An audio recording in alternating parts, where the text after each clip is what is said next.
Поздравляем с 80-летием наш любимый город и представляем композиции из фруктов, которые растут на нашей земле. Туда входят яблоки, груши, виноград и другое. Я люблю делать композиции из фруктов.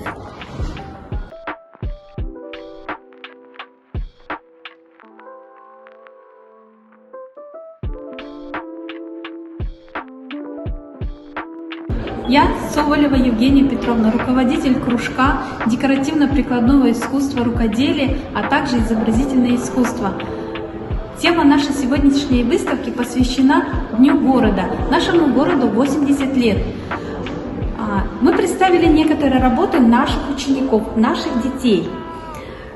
Здесь мы смотрим макет города, достопримечательности нашего Талдыкургана.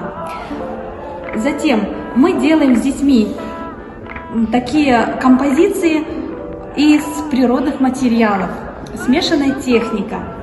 Также у нас есть домоводство, кулинария, декоративно-прикладное искусство, работа, вышивка, вязание.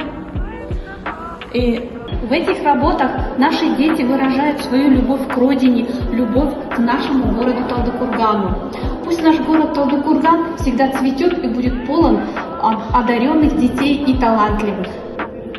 Мен есімім Дайырхан Гүлайым, бейнелеу өнерінің жетекшісі боламын. Бүгін бізде Талдықорған қаласының 80 жылдығына орай "Менің сүйікті қалам Талдықорған" атты көрме ұйымдастырдық. Бұнда оқушылардың өзінің қаласына деген сүйіспеншілігі бейнеленген жұмыстар